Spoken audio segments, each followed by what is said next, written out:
May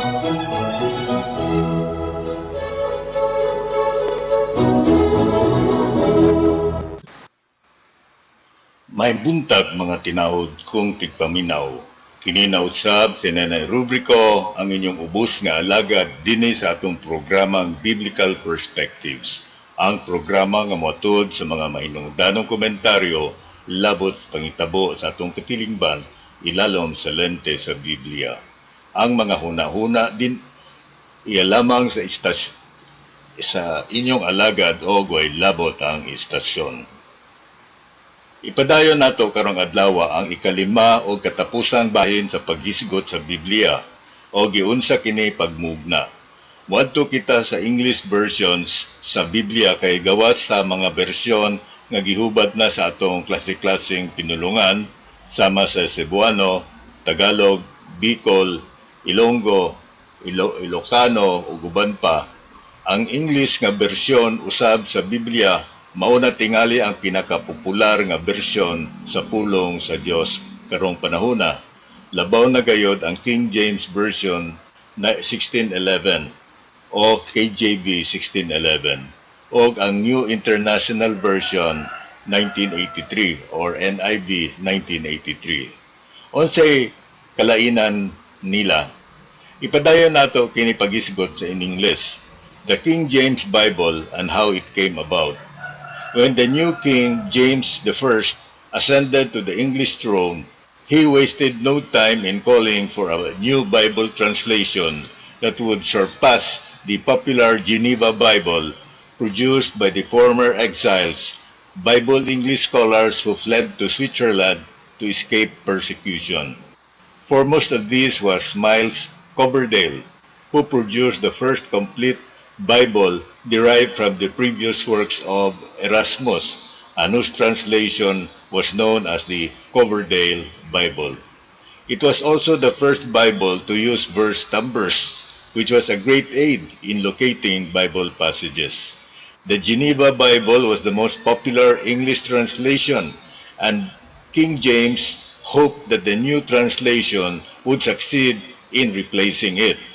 The King James Version or translation was commissioned to essentially be a careful revision of the Bishop's Bible, itself derived from the Matthew and Great Bible translations, retaining the familiar wording of the previous translations as much as possible without compromising faithfulness to the original Greek and Hebrew words. They were also instructed to use the wording of the previous translations like Tyndale's, Coverdale's, and the Geneva wherever it was more faithful than the Bishop's translation. Thus, the King James translators were rarely able to produce a fresh translation, but were as often as possible to choose between the wording used by previous translators. Since these previous translations were often much older, this resulted in the King James Version that retained some language that was also dated. The KJV included the Apocrypha as an appendix. The translators did not hold the apocryphal books to be inspired scripture, but considered them valuable for their historical content and their place in the Christian tradition.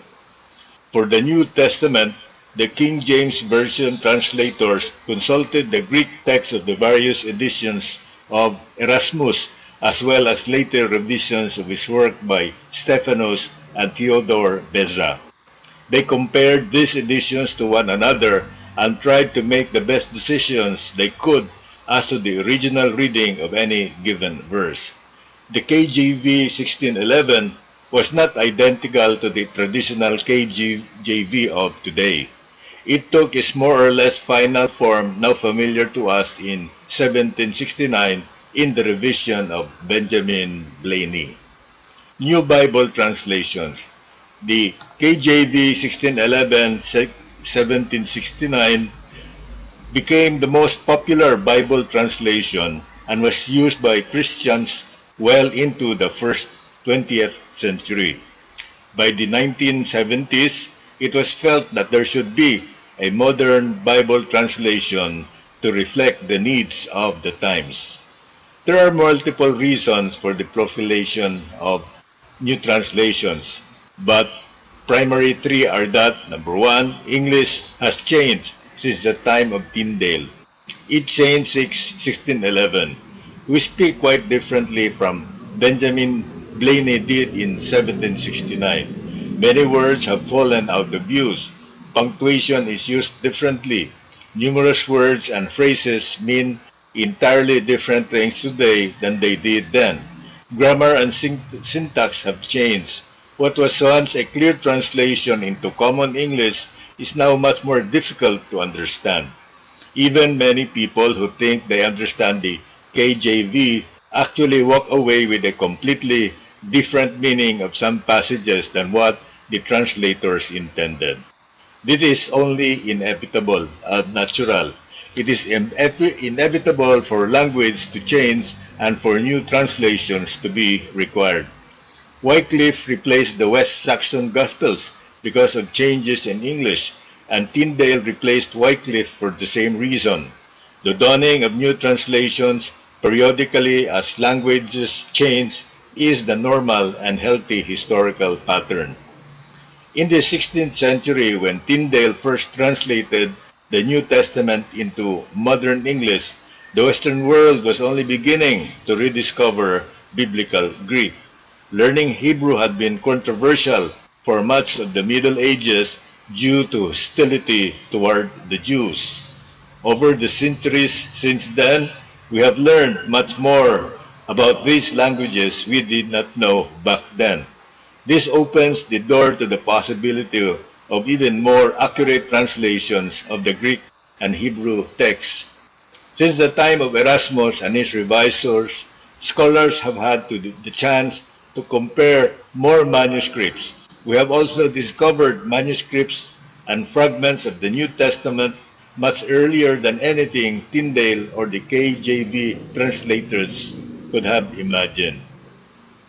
There have been similar discoveries in Old Testament texts, such as the Dead Sea Scrolls, which are literally 1,000 years earlier than any Hebrew text we possessed before. All of this new data led to the demand for fresh translations that would take all of these manuscripts into consideration. Miles Coverdale, the associate of William Tyndale, who translated both the Coverdale and Great Bibles and was also involved in the committee for the Geneva Bible, once noted, quote, "Sure I am that there cometh more knowledge and understanding of the Scriptures by their sundry translations than by all the glosses of our sophistal doctors. For that one interpreteth something obscurely in one place, the same translateth another, or else himself more manifestly by a plain vocable of the same meaning in another place. Be thou not offended, therefore, good readers, though one call a scribe that another calleth a lawyer." End of quote. Coverdale argued that far from obscuring or confusing the text, multiple translations help the reader better understand the text through careful comparisons. They serve, in a sense, as commentaries on one another to help explain the meaning of the pages that may be difficult in one. It seems that Coverdale's viewpoint has prevailed in our era. Contemporary English translations. The Blaine revision of the King James Version remained essentially from 1609 until the 20th century. At another time, another era of English translation dawned, and many versions came into popular use in both personal study and in worship. They accepted were the New International Version NIV, first published in 1978, the New American Standard Bible NASB, first published in 1971.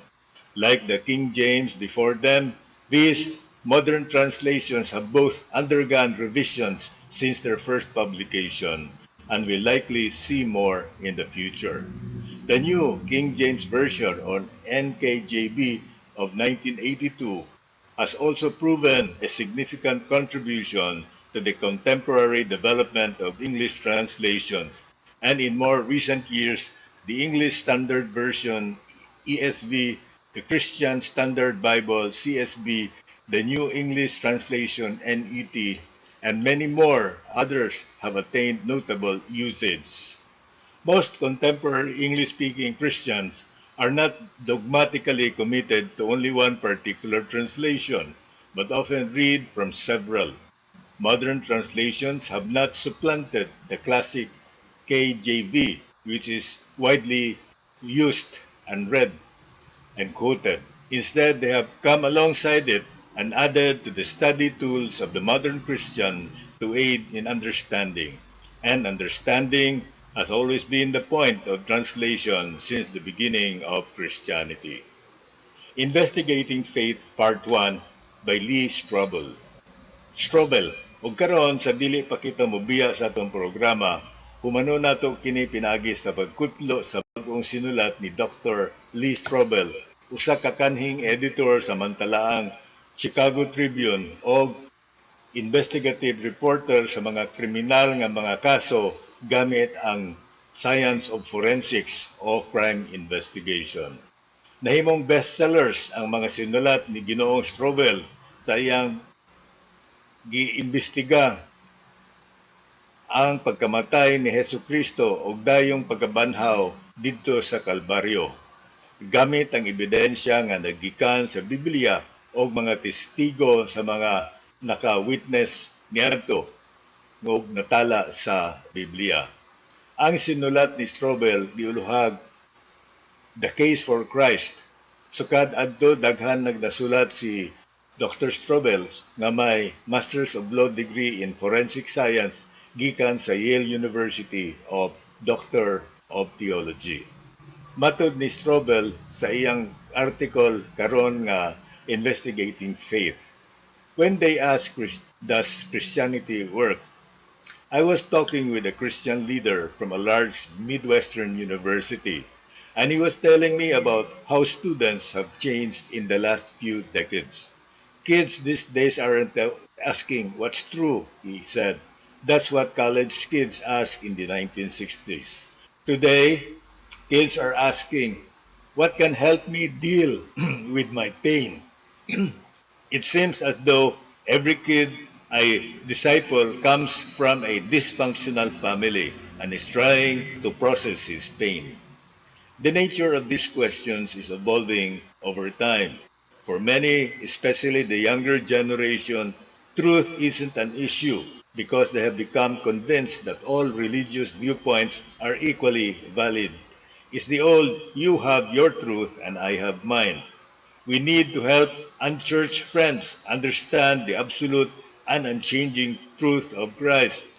But we should also explain how Christ is available to help them in practical ways to heal their hurt and help them deal with everyday living.